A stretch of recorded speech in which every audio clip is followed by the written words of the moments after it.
স্পষ্ট মত যে ৰকিবুল হুছেইন ডাঙৰীয়া বিপুল ভোটত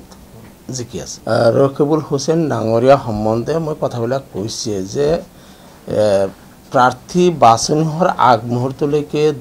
দলৰ আভ্যন্তৰীণ মতামত আমাৰ দলীয় নেতৃত্বই সংগ্ৰহ কৰিছে তাত মোৰ মতামত জনাইছোঁ সেইটো আছে এটা বেলেগ পৰ্ব আৰু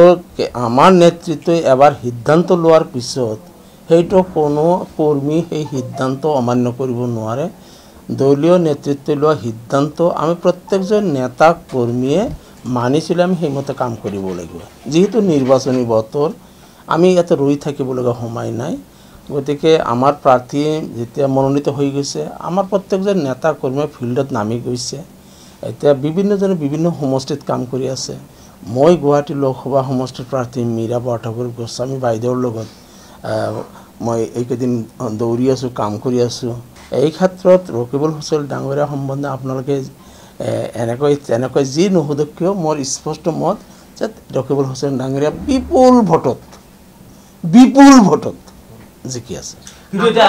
আপোনালোকে আইডিএফক গালি পাই থাকে আইডিএফ আপোনালোকক গালি পাই থাকে আকৌ প্ৰেমো চলি আছে আপোনালোকৰ সব ব্যক্তিগত সম্পৰ্কৰ ৰাজনীতিটো কেতিয়াও এক কৰিব নোৱাৰে আপুনি ব্যক্তিগত সম্পৰ্কক আপুনি কেতিয়াও ৰাজনীতিৰ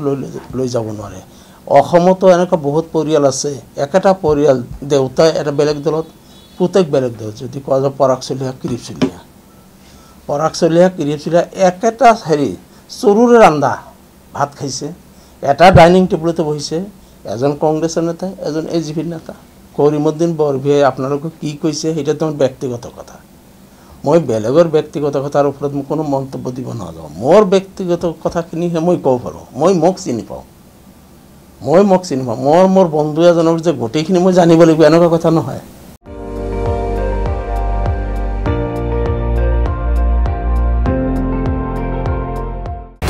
আপুনি চাই আছে ND24 সৰ্বশ্ৰেষ্ঠ নহয় সৰ্বোত্তমৰ দৌৰ